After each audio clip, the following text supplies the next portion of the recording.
மகாபெரிவா துடிகளே சரணம். நல்லது நடக்கும், நல்லது மட்டுமே நடக்கும். நம்மளோட சேனல் நேயர்கள் அனைவருக்கும் வேண்டிய பணிவான வணக்கங்கள், கோடான கொடி நன்றிகள். மன நிம்மதி, அதுக்கான ஒரு எளிமையான வழி தான் இந்த பதிவில் நம்ம சொல்ல போகிறது. இந்த மன நிம்மதிக்கு மகா பெரியவா ஒரு பெண்மணிக்கு சொன்னது, சரிங்களா? எல்லாருமே வாழ்க்கையில் மன நிம்மதி வேணும்னு தான் ஆசைப்படுறோம்.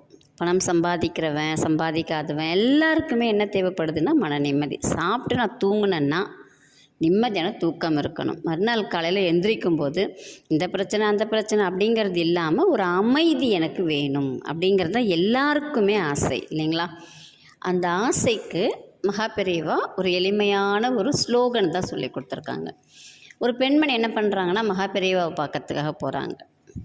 அவங்க என்ன சொல்கிறாங்க மகா பெரியவா கிட்ட, பெரியவா எல்லாரும் என்னை போல் இருக்கிற எல்லாரும் நிறைய வழிபாடுகள் செய்கிறாங்க, பூஜை புனஸ்காரங்கள் செய்கிறாங்க, நிறைய ஸ்லோகன் சொல்கிறாங்க, எல்லோரும் நிறைய கோயிலுக்கு போகிறாங்க.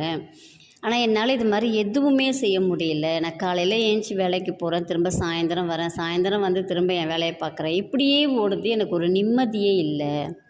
என்னால் கடவுள் வழிபாடுங்கிறதையே ஸ்ரத்தையாக செய்ய முடியல. என்னால் மனசுக்குள்ளே எனக்கு அது ஒரு பாரமாகவே இருக்குது, எனக்கு கஷ்டமாக இருக்குது அப்படின்னு சொல்லிட்டு பெரியவா கிட்ட அந்த பெண்மணி கேட்குறாங்க.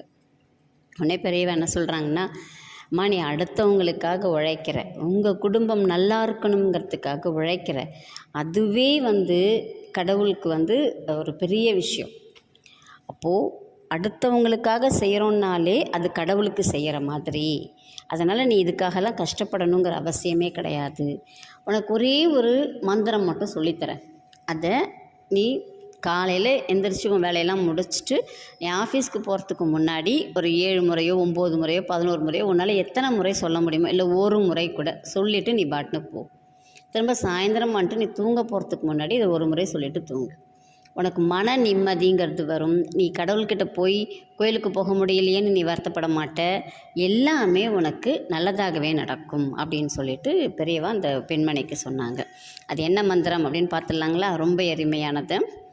ஹரி நாராயண துரித நிவாரண பரமானந்த சதாசிவ சங்கர. அவ்வளோதாங்க.